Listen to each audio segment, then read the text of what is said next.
लीला और सरस्वती का संवाद। सब कुछ चिन्मात्र ब्रह्म ही है, इसका प्रतिपादन।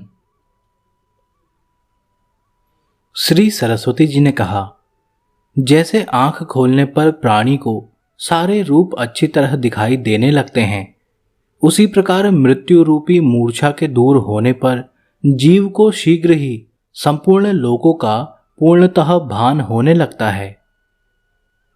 जैसे स्वप्न में अपने को अपने ही मरण की प्रतीति होती है, उसी प्रकार जीव को संसार में जिसका अनुभव या दर्शन नहीं हुआ है, ऐसा कार्य भी इस तरह तत्काल याद आने लगता है कि इसे मैंने किया है।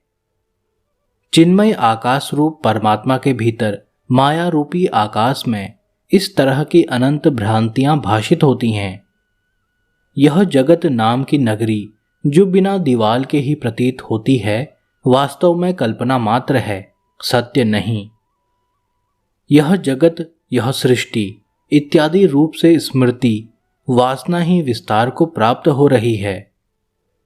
कृशांगी लीले, यह त्रिभुवन आदि दृश्य प्रपंच कुछ लोगों के अनुभव में आकर उनकी स्मृति में स्थित हैं और कुछ लोगों के अनुभव में आए बिना ही उनकी स्मृति में विद्यमान है। विश्व का अत्यंत विस्मृत हो जाना ही मोक्ष कहलाता है। उस अवस्था में किसी के लिए भी कोई प्रिय और अप्रिय नहीं रह जाते। अहंता और जगत की आधारभूत अविद्या का अत्यंत अभाव हुए बिना मोक्ष स्वाभाविक रूप से विद्यमान होता हुआ भी उदित नहीं होता। जैसे रज्जु में जो सर्प का भ्रम होता है वह वास्तविक नहीं है, तो भी जब तक उसमें सर्प शब्द और उसके अर्थ की संभावना का पूर्ण रूप से बोध नहीं हो जाता, तब तक वह शांत होने पर भी शांत नहीं होता। यह जो विशाल संसार है परम ब्रह्म ही है, यह निश्चित सिद्धांत है। अविद्या का अभाव हो जाने पर भी यदि अनुवृत्तिवश इसकी प्रतीति होती है तो उसे प्रतीति मात्र ही समझना चाहिए, वह वास्तव में नहीं है। जैसे स्वप्न से जागने पर स्वप्न के संसार की आकृति प्रतीत हो तो भी वह मिथ्या ही है, वास्तविक नहीं। इसी प्रकार जगत के उदित होने पर भी कहीं कभी कुछ भी उदित नहीं हुआ, केवल चिन्मय आकाश रूप परमात्मा ही स्थित है। इस तरह विचार करने से यह सिद्ध हुआ कि कभी कुछ उत्पन्न नहीं हुआ। जो कुछ जगत आदि दृश्य रूप से प्रतीत होता है वह भी चिन्मय परमात्मा ही है। केवल चेतन आकाश रूप ब्रह्म ही अपने आप में स्थित है। लीला बोली, देवी, जैसे प्रातःकाल की प्रभा से जगत की रूप संपत्ति सुस्पष्ट दिखाई देने लगती है, उसी प्रकार आपने मुझे यह बहुत ही उत्तम और अद्भुत दृष्टि प्रदान की है। इस समय जब तक मैं तीव्र अभ्यास न होने के कारण इस दृष्टि में सुदृढ़ स्थिति नहीं प्राप्त कर लेती, तब तक आप अपने उपदेश द्वारा इस दृश्य कौतूहल का, इस संसार का बोध करती रहें। देवी, वह ब्राह्मण अपनी ब्राह्मणी के साथ पूर्व सृष्टि के जिस गांव और घर में रहता था, उस सृष्टि के उसी पर्वती ग्राम में आप मुझे ले चलिए, मैं उसे देखना चाहती हूं। श्री सरस्वती जी ने कहा, लीले, चैत्य रहित चिन्मय परमात्मा रूप जो परम पावन दृष्टि है, उसका अवलंबन करके तुम इस आकार का, इस देह के अभिमान का त्याग कर निर्मल हो जाओ। तात्पर्य यह कि पूर्व सृष्टि की उस वस्तु को देखने के लिए इस शरीर को भूल जाना आवश्यक है। इस प्रकार जब तुम देह अभिमान रूप मल से रहित हो जाओगी, तब हम दोनों साथ साथ रहकर बिना किसी रुकावट के उस सृष्टि को देखेंगे। यह शरीर उस सृष्टि के दर्शन रूपी गृह द्वार के लिए एक सुदृढ़ अर्गला, रुकावट के रूप में स्थित है। बेटी, ये तीनों लोक मायामय होने के कारण अमूर्त हैं। मिथ्या आग्रह या अज्ञान के कारण ये तुम्हें मूर्तिमान प्रतीत होते हैं। जैसे सुवर्ण को लोग अंगूठी के रूप में देखते हैं, जैसे अंगूठी का रूप धारण करने वाले सुवर्ण में अंगूठीपना नहीं है, उसी प्रकार जगत का रूप धारण किए हुए ब्रह्म में जगत नहीं है। यह जगत आकाश की भांति शून्य ही है। इसके रूप में यहां जो कुछ दिखाई देता है वह ब्रह्म ही है। ब्रह्म में भ्रमवश माया दृष्टिगोचर होती है। यह सारा प्रपंच झूठा ही है। केवल अद्वितीय ब्रह्म ही, जिसका अहम आत्मा रूप से अनुभव होता है, परमार्थ सत्य है।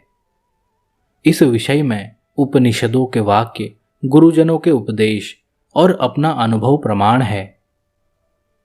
जो ब्रह्म है वही ब्रह्म को देखता है, जो ब्रह्म नहीं है वह कदापि ब्रह्म को नहीं देख सकता। ब्रह्म का ही जो ऐसा स्वभाव है, जो उसकी आवर्त सत्ता है, वही सृष्टि आदि के नाम से प्रसिद्ध है। जब तक अभ्यास योग के द्वारा तुम्हारी भेद बुद्धि शांत नहीं हो जाती, तब तक अब्रह्म रूप होने के कारण निश्चय ही तुम ब्रह्म को नहीं देख सकती। ब्रह्म ज्ञान का बारंबार अभ्यास करने के कारण ब्रह्म में अद्वैत भाव से जिनकी दृढ़ स्थिति हो गई है, ऐसे हम लोग ही उस परम पद का साक्षात्कार करते हैं। जब अपने संकल्प मनोरथ से निर्मित हुआ नगर भी अपने इस शरीर से प्राप्त नहीं हो सकता, तब दूसरे के संकल्प से निर्मित नगर को दूसरा शरीर कैसे प्राप्त करेगा? अतः कार्य को समझने वाली स्त्रियों में श्रेष्ठ लीले, तुम इस देह अध्यास से रहित होकर चेतन ब्रह्ममय आकाश रूपिणी हो जाओ, तब तत्काल ही उस ग्राम का दर्शन करोगी। अतः शीघ्र वही कार्य करो। लीला ने कहा, देवी, आपने कहा है कि ब्राह्मण और ब्राह्मणी के जगत में हम दोनों साथ साथ चलेंगी, परंतु माताजी, मैं यह पूछती हूं कि हम दोनों का साथ साथ चलना कैसे हो सकता है? मैं तो इस शरीर को यहीं स्थापित करके शुद्ध सतत्व का अनुसरण करने वाले चित्त के द्वारा उस उत्तम आकाशमयी लोक में चली जाऊंगी, परंतु आप अपने इसी शरीर से वहां कैसे जाएंगी? देवी सरस्वती ने कहा, बेटी, जैसे तुम्हारा संकल्पमय आकाश, वृक्ष आदि सांकल्पिक सत्ता से सत होता हुआ भी वास्तव में शून्य रूप ही है, उसी तरह शुद्ध सतत्व गुण का कार्यभूत जो मेरा शरीर है, यह चेतन परमात्मा का ही प्रकाश है। इसके रूप में चेतन परमात्मा की ही प्रतीति होती है, अतः इसका उससे भेद नहीं है। ऐसा जो मेरा यह दिव्य शरीर है, इसका त्याग करके मैं नहीं जाऊंगी। जैसे वायु गंध को प्राप्त होती है, उसी तरह मैं इसी शरीर से ब्राह्मण ब्राह्मणी के उस देश में पहुंच सकती हूं। भद्रे, ये देह आदि परम ब्रह्म से परिपूर्ण होकर ही स्थित है, अतः अपनी उत्कृष्ट महिमा में स्थित परम ब्रह्म ही है। इस सत्य को हम लोग बिना किसी विघ्न बाधा के देखते हैं, किंतु तुम ऐसा नहीं देखती, क्योंकि तुम्हें अभी दृढ़ तत्व ज्ञान नहीं हुआ है। जैसे सुवर्ण में कटकत्व, जल में तरंगत्व और स्वप्न के नगर एवं संकल्प कल्पित पुर आदि में सत्यत्व नहीं है, उसी प्रकार सच्चिदानंद रूप ब्रह्म में कल्पनातीत अनामय आत्म स्वभाव से पृथक कोई वस्तु नहीं है। जो कुछ भी यह दृश्य प्रपंच भाषित हो रहा है, वह सब ब्रह्म का ही निर्मल विकास है। जैसे परम उत्तम चंद्र कांति मणि की भ्रमवश कांच के समान प्रतीति होती है, वैसे ही ब्रह्म के विशुद्ध विकास की भ्रांतिवश दृश्य रूप से प्रतीति होती है। लीला ने पूछा, देवी, कृपा यह बताइए कि इतने दीर्घ काल से किसने हम लोगों को द्वैत और अद्वैत के द्विविध विकल्पों द्वारा भ्रम में डाल रखा है? श्री सरस्वती जी ने कहा, चंचले, तुम चिरकाल से अविचार द्वारा व्याकुल होकर भटक रही हो। अविचार स्वभाव से उत्पन्न होता है और विचार से उसका नाश हो जाता है। विचार द्वारा अविचार का पलक मारते मारते नाश हो जाता है। यह अविचार रूप अविद्या विचार या विवेक से बाधित होकर ब्रह्म सत्ता हो जाती है, ब्रह्म के सत स्वरूप की प्राप्ति हो जाती है। इसलिए अविद्या का अस्तित्व नहीं है।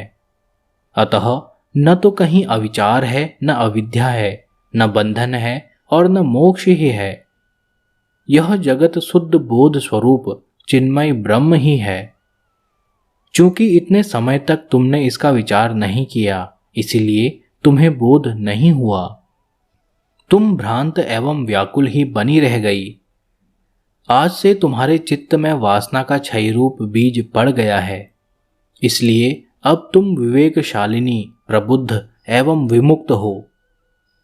एकमात्र ब्रह्म के चिंतन रूप उत्तम निर्विकल्प समाधि के मन में आरूढ़ होने पर जब दृष्टा, दृश्य और दृष्टि का अत्यंता भाव हो जाएगा तथा हृदय में यह वासना क्षय रूप बीज कुछ अंकुरित हो जाएगा, तब राग, द्वेष आदि दृष्टियां क्रमशः उदित नहीं होंगी।